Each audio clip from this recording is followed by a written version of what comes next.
Welcome back to the video course on Soft Skill 1.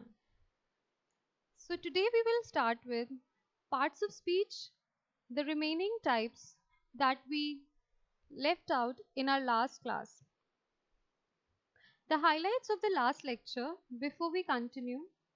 The topics covered were types of pronoun, the various types of person and pronoun, adjectives and its types.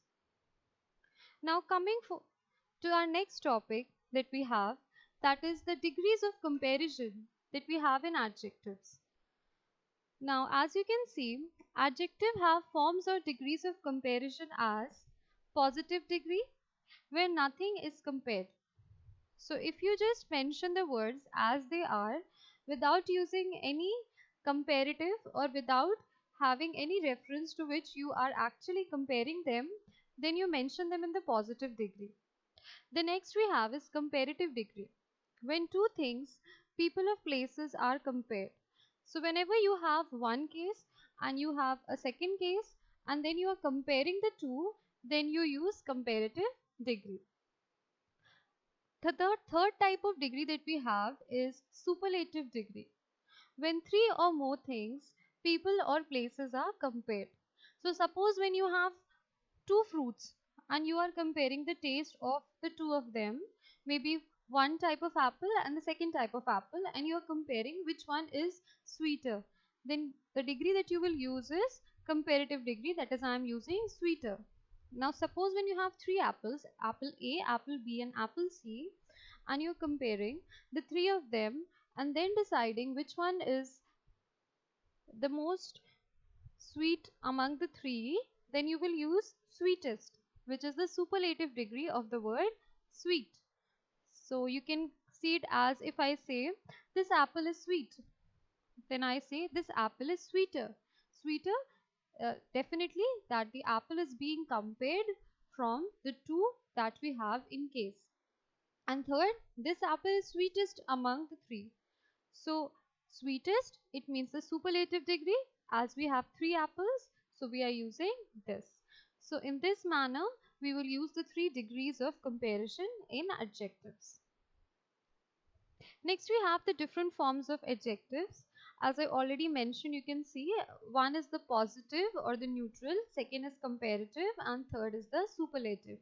And we have some examples also how we make from comparatives and superlatives out of the positive or neutral word. Like we have bad and we make it as worse and worst. Similarly, good, we make best and better and best. Then we have dark, darker and darkest. So in this we are using the first form plus er or est to it, and you are converting the neutral or the first form to the comparative by adding an er, and then you are comparing the first or neutral form to superlative by adding the est. Like we have new is transformed as newer and the superlative as newest. Similarly, we have happy. We are converting it into its comparative second form and the third form by adding an IER or an IEST. Like happy gets transformed into happier and happiest. Similarly, we have busy. Now busy gets by using IER busier, and also we have busiest. And in this way we are actually using the comparatives in adjectives. Next we have for beautiful, we are using the comparative more beautiful by simply adding more or most to their in original forms. So when we are using more, then we are converting the neutral or the positive form into the comparative, that is more beautiful. And when we are using most, then we are converting the neutral or the positive form into the superlative, that is most beautiful. Similarly, we have nervous and we convert it into more nervous and then into superlative as most nervous. Next, you can see the list of adjectives and the different degrees of comparison: positive, comparative and the superlative. We have it as active, more active and the most active, then bad, worse and worst, beautiful, more beautiful and most beautiful, big, bigger and again adding est, then it is biggest. So in this way we have this table, and you can see, like, also as I discussed last, that we can also make it as dirty, then IER to make it comparative, that is dirtier, and we have dirtiest.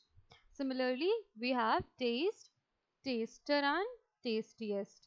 Again we have, you can see in this list, poor, poorer, and poorest.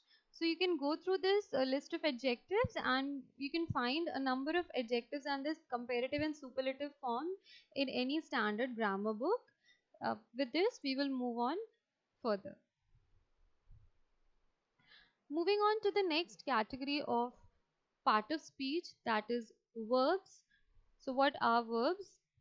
A verb is a word or phrase indicating an action, event, or state. As you can see in this definition, what does a verb indicate? A verb indicates an action.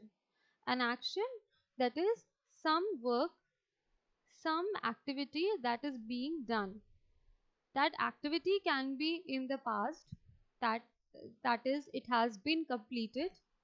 It is presently happening, that is in the present tense, or it will happen in the coming time or in the future, that is future tense. So in this way verbs also have broadly three tenses: whether this activity has occurred, whether it is occurring, or whether it will occur in the coming future.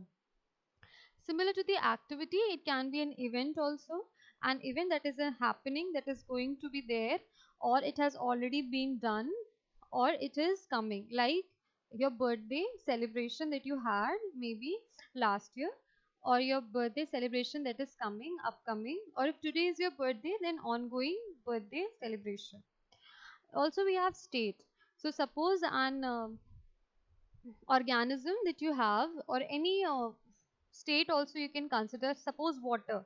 So water, when it was in the refrigerator, it was in the hard state, or you can say solid state, and then when you converted it into liquid, then as the water you drank, then it was into the liquid state, and then when the water evaporated, then it was in its gaseous state.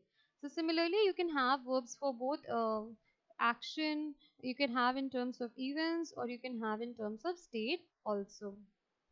Now let us take some examples in verbs. We have, she teaches us English.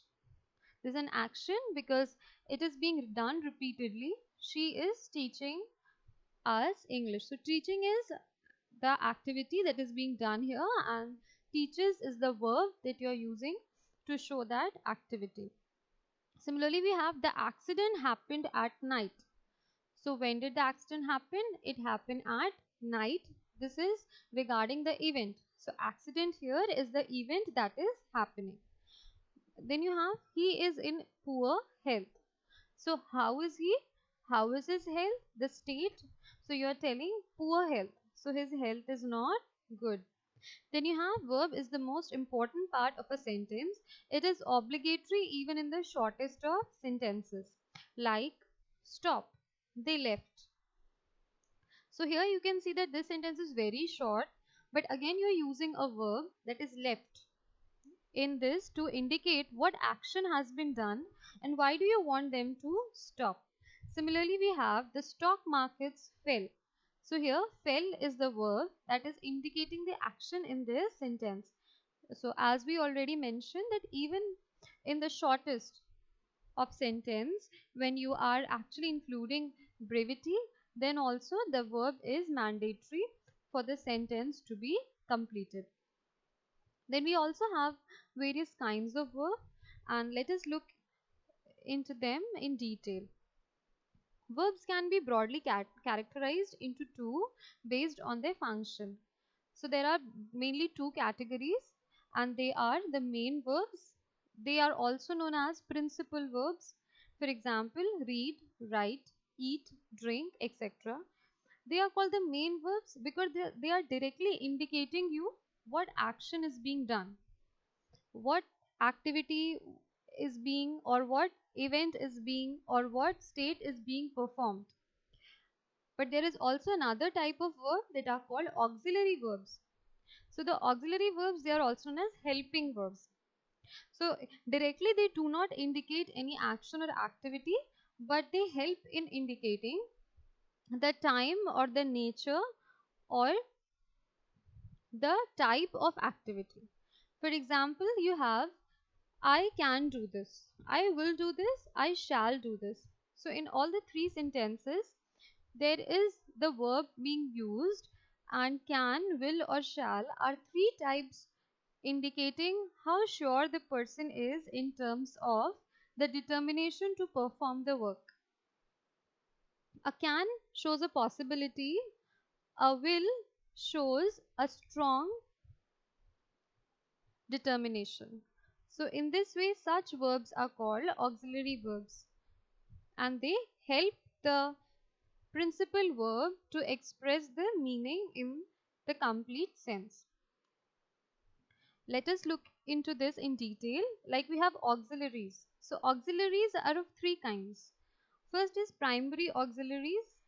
Now primary auxiliaries that we use in our short day-to-day language, day-to-day sentences that we speak, like am, is, are, was, were, be, been, being, have, has, had, do, does, and did. These are the ones which we use in almost all the sentences that we frame to show which tense or which period of time the activity is being done. Whether it is being done in the present, then we use is, are, etc., or whether it has been done in the past, then we use have, had, did, or whether this will be done in the future, or whether it is something that you're hoping for, like if I were a bird. So this is a wish, this is something which has not been done, or this might happen, or this is something that you are expecting. So here you are using were. Similarly, in second type of auxiliaries, we have modal auxiliaries. The modal auxiliaries are also called as modal verbs. So now they are being used so abundantly that instead of mentioning them as auxiliaries that are modal auxiliaries, we use the word modal verbs. A modal auxiliary is a verb used with another verb to express an idea such as possibility, which is not expressed by the main verb of the sentence. So as you can see in this, what is a modal auxiliary?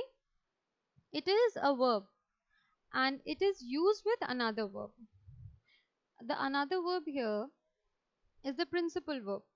So you will have already a principal verb, and to support the principal verb or to help the principal verb in terms of showing that how sure or how confirmed is the activity to be done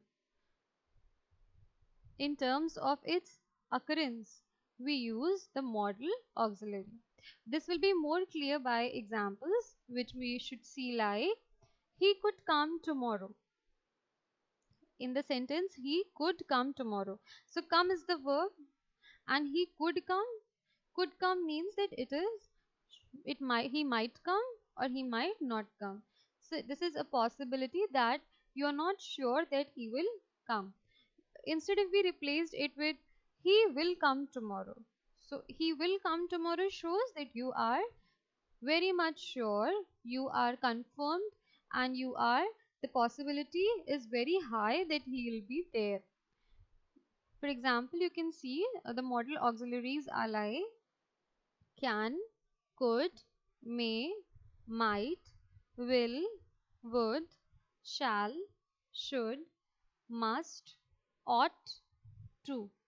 So with ought we are mentioning to because ought always shows an obligation, and whenever we are using the word ought, it is always followed by to. Example, you ought to obey your elders.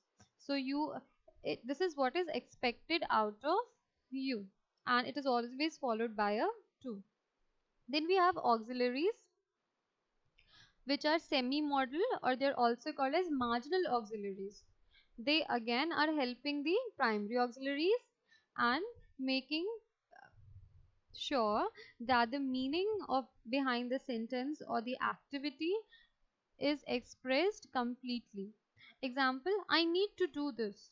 I need to write a letter. So to write a letter is again the primary. or verb in the sentence, that is writing a letter. Now you have I need to. So need is the auxiliary that you are showing, and the word need shows that it is very much required, or it is has become very much necessary. Then you dare not speak the truth. Dare is that you are actually saying that the person should not in any case speak the truth. This is again a auxiliary verb that you are using with the principal verb, that is speak, in order to complete the sentence. Moving forward, we have the second type of verb, that are the main verbs. So we discussed the auxiliaries that help the main verb, and then coming to the main verb which denote what type of action, what kind of action you are doing. So let us see this. All verbs other than the auxiliaries are called the main verbs. Example: read, write, eat, drink, etc. These can be divided into two on the basis of how they perform the simplest past and past participle. So these again you can split into two. Example: you have the first category when you are using the simple past, that is regular verbs. The simple past and the past participle of regular verbs are formed by adding the d or ed to the bare infinitive. Now let us see how this goes. By the example, you have simple present or simple past and past participle. You are converting it as, if you have simple present, you have live. So he lives in the forest. That is a simple past. And then participle, he lived in the forest. So you have just added a d to the simple past form. Similarly, you have love and loved. Also you have call. So he will be called. So again, this is the past participle. Then you have pray and prayed. He was Sham's prey, and then he was prayed by him. So prayed again is converted into the past participle form. Then you have the simple past, and the past participle forms of regular verbs are the same. There are some regular verbs like clean, amuse, etc. And for them, both the past forms and the past participle forms, they will remain same. Example: you have clean, cleaned and cleaned. So the past form of this verb clean is again cleaned, and the participle, that is the third form, also remains the same. Similarly, you have amuse, amused and amused. So again, here the past form is amused of this regular verb, that is amuse, and the third form also remains the same.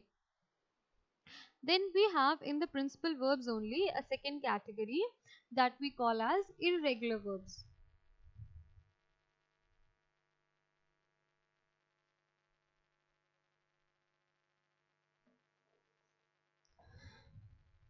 Okay, so we have this second category, irregular verbs, we can see as example: simple present, you are using go, give, take and sing. And the second form, that is simple past, you are using for go, went, give, gave, take, took and sing, sang. And then coming to the third form, that is the past participle, you are using go, went, and then the third form comes as gone. Then for gave, we have the third form as given. For take, we have as taken, and for sing, we have as sang. Now let us see the verb, that is the past second form, and the past participle, that is third form here. It is made by adding d or ed. Is called a regular verb. So as we saw the earlier example, when you're simply adding the d or ed, then that is a regular verb. But when the second or the third form is completely different than the first form, then you call them as irregular verbs.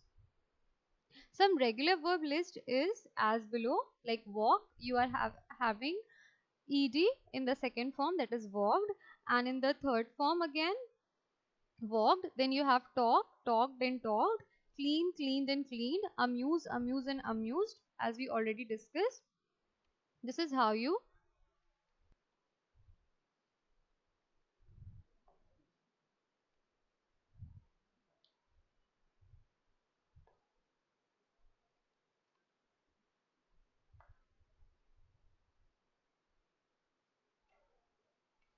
Now moving on to the next category of verb, that are linking verbs.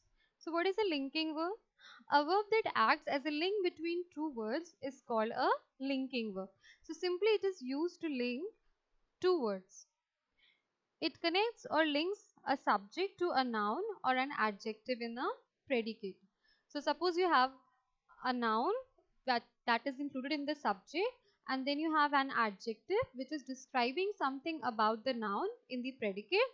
Now the verb that is simply adding as a connective or combining the noun with the adjective in the sentence is known as the linking verb. Example, he remains silent. So here he is the pronoun, silent is the adjective which is describing his state or what he remained, and remained is the linking verb. Next we have the matches are full of sticks. The matches again is the noun and full of sticks is the adjective, and both are being combined by the linking verb, that is are. And the third we have the room is very spacious. So the room again here is the noun, a very spacious, that is showing the quality of the room. You are talking about the adjective. And then we have is, so both of them are being combined by the linking verb, that is. So next we have finite verbs. What are finite verbs? Finite verbs are those verbs which can change their form in accordance with the subject. So this basically talks about the number. It defines the time, past or present, and the subject. It tells you who is doing the action and when it is being done. You can see this in the third breakage as I eat rice. So this is in the first form. When you're talking, you are using the verb eat. Then the second form, he eats rice. So eats, with the second form you are using eats. And then with the plural or the third form, they eat rice. This is again modified into eat. So the verb here used is eat, but it is finite verb, as with the change of the person, the verb here is getting modified and it is telling you who is doing the action. In terms of I, that is the person itself is doing the action, or in terms of he, the other person, the second person is doing the action, or they, the some third person is doing the action. And similarly the verb gets modified in accordance with the subject. Next we have infinite verbs. So infinite verb is a verb which has to before it. It shows infinite action when used at the beginning. So suppose some action is there which is happening forever, which is true or constant, or for a universal statement to be followed. In those cases you will use infinite verb. Example, to see is to believe. So this is a universal statement. What you see, that only you should believe. So when we are making statements which are not dependent upon time in terms of the present, past or future, but they are forever made or universal in their nature, then we use infinite verbs. Example, to be weak is miserable. So these are the cases in which you will use the infinite verbs. Now we had these 5 types of verbs, and that is all that we'll discuss in verbs. Now moving on to the next type of part of speech, that is adverbs. So as you can see from the name itself, what is an adverb? An adverb adds something more to the meaning of the verb. So you can just split it as addition to verb, that is adverb. So whenever you are modifying a verb, you are adding something to a verb, then you are using an adverb. Example, Sheetal sang sweetly. So if you are just writing it as Sheetal sang, the sentence is complete in its sense. But when you are telling us she sang sweetly, then you are modifying the verb, or you are adding something extra to the verb. And the secretly sweetly here that you are using is acting as an adverb. Next we have they secretly decided to get married. So let us consider this sentence as they decided to get married. So if you're using they decided to get married, the sentence is complete. But when you are adding they secretly decided, so secretly decided, you are modifying the verb here. When the verb gets modified, then here this becomes secretly as an adverb in this sentence. Next we have the adverb can also be used to modify an adjective or another adverb. Now how this is done? Let us consider this example. He is purposely late. He is late is a normal sentence. You are using a verb. Purposely late. So you are actually using adverb in terms of an adjective. What type of late? A purposely late. That is an intentional late. Also we have she works extremely slowly. She works slowly, but when you are describing how slow she is, the quality of being or the measure of being slow, so extremely slow. Now this also acts as an adjective and modifying an adverb in its role. Now second we have it can also modify a pronoun, preposition, conjunction and a sentence as well. We will look first for the case of a pronoun. So when we are using nearly everybody was late. Everybody is the pronoun here, and when we are using nearly everybody, so we are modifying an pronoun, and then this nearly here is the adverb. Similarly, we have the grapes are well within reach. The preposition here is within, and when we are using are well within reach, then here well is acting as an adverb to the verb are and also to the preposition within. Also we have they don't help me just because I suffer in silence. So here the conjunction that is being used is because. They don't help me just because. So when you are mentioning it, the just here is the adverb that is combining along with the conjunction because and the verb suffer in this sentence. Next also we have fortunately he did not hurt himself. So this sentence is complete. He did not hurt himself, and when we are using the fortunately in the beginning, fortunately he did not hurt himself. So this fortunately here is the adverb which is modifying or adding meaning to a complete sentence.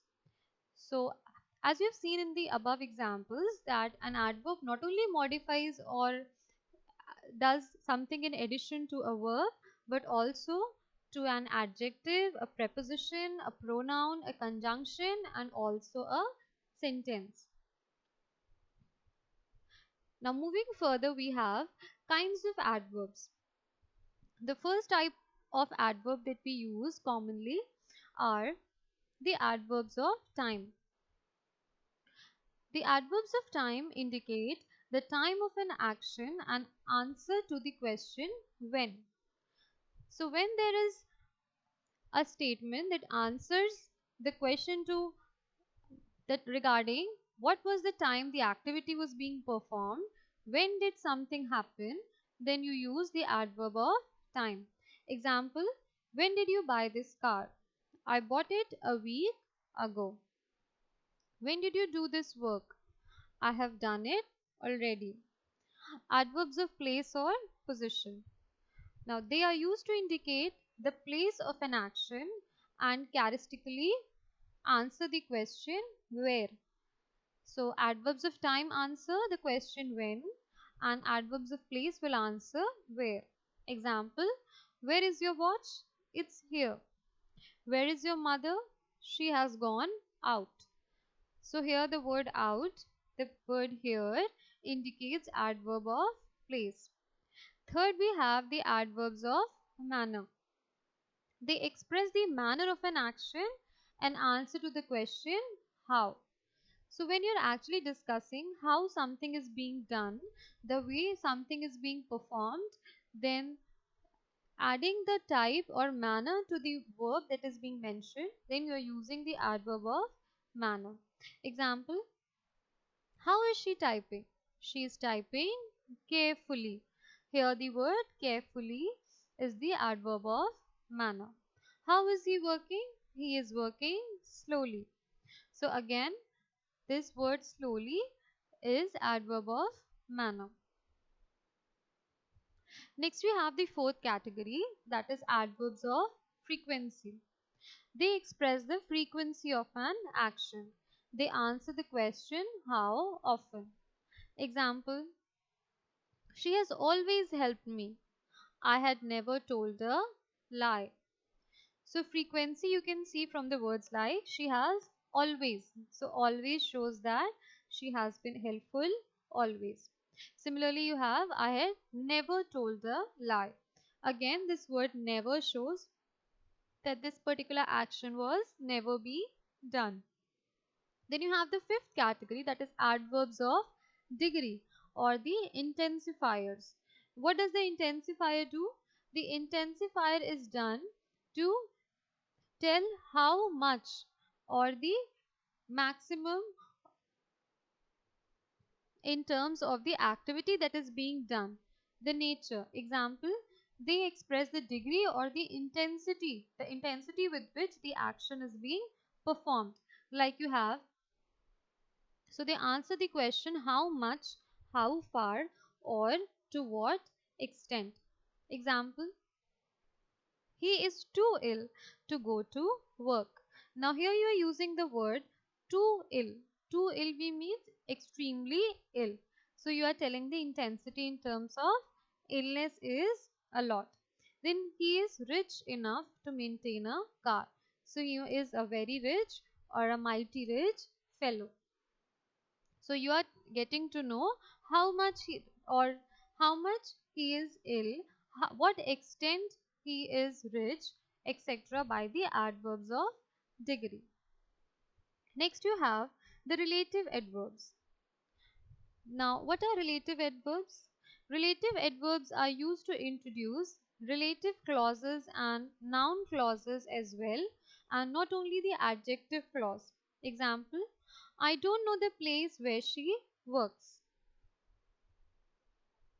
So you are using here the adverb with an adjective clause, and then with the noun clause, I don't know where she works. When you are mentioning I don't know the place where she works, then it is an adjective clause, and when you are simply mentioning I don't know where she works, it is being used with a noun clause. Now the next type of adverbs that we have are interrogative adverbs. Now they are used for asking questions about time, place, etc. Example, regarding the time, when do you have lunch usually? So you are asking some person about the time of his or her lunch. With place you have, where are you going? With manner, method or means you have, how do you wash your clothes? Similarly, with manner, method and means you have, how do you wash your clothes, and with degree, to what extent you have, how deep is this river? How far is it to the station? So it is telling you the depth of the river, how deep, how far, in terms of to what extent is the distance. Then you have cause in terms of why are you so angry. Also we have exclamatory adverbs. Now what are exclamatory adverbs? They are used in exclamations to express degree and extent. So when you're actually telling about to what degree, to what extent in terms of being expressive, then you use the exclamatory adverbs. Like how dirty this place is, how sweet the child is, how obedient this class is. These all are exclamatory adverbs. Next you have adverbs of affirmation and negation. These are used to express one's reaction or response to questions. They indicate the assertion and denial. So by adverb of affirmation, you answer a question or a query in terms of affirmation, that is a positive response, or negation, that is a negative answer. Yes is used in affirmative and we use no in the negative sentences. Example, do you like fish? Yes, I do. Or no, I don't. Whatever in the answer you are using, but it is adverb of affirmation or adverb of negation. Similarly, is he very poor? Yes, he is very poor. Or no, he is not very poor. Whatever is your answer, it is again an example of adverb of affirmation and negation. Next we have the sentence adverbs. Now what are sentence adverbs? Sentence adverbs like we have fortunately, luckily, surely, certainly. So an adverb that modifies a whole sentence and not only a constituent, or it does not modify a part, for example a noun, a pronoun and an adjective or a verb, but it modifies a complete sentence, is called a sentence adverb. Example, you have fortunately the baby was saved. Obviously she is innocent. So here the words fortunately, obviously, they are sentence adverbs as they are modifying the original sentence, that is the baby was saved and she is innocent. Now moving on to the next part of speech that we have, that is prepositions. So now let us discuss what are preposition. A preposition is a word usually placed before a noun or pronoun to show place, time, cause, purpose or means. So whenever you are using before a noun or pronoun a word in order to express the place or support the place or show the occurring time or showing the reason or the cause or showing the purpose or the way or the method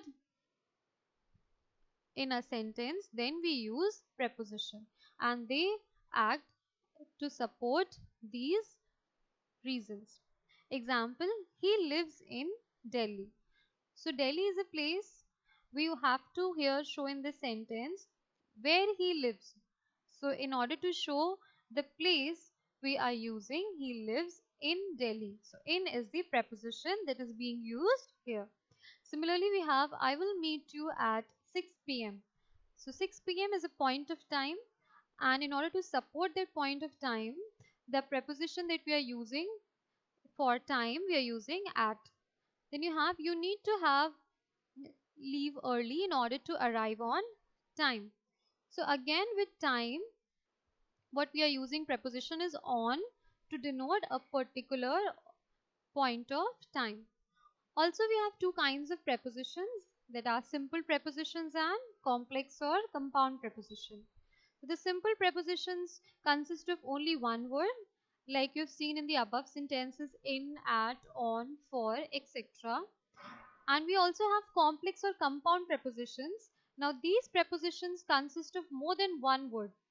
So when we're using two or more words to show preposition in a sentence, like in front of, in order to show some place, or due to show the reason or cause, or owing to, describing the purpose, and instead of, also to describing the purpose or the means as a preposition in a sentence, then these are called complex or compound prepositions. Let us look at few types of prepositions that we have in common, like preposition of time, preposition of place, preposition of direction. Similarly, we have preposition of agent, preposition of instrument and prepositional phrase. In terms of preposition of time, few examples are in, on, at. In terms of place, we again have, and similarly you can see this chart, and these are some common sets, and also you have a number of other examples in these that you can find in any basic grammar book. That's all about presentation of preposition as part of speech. in your sentence. Thank you.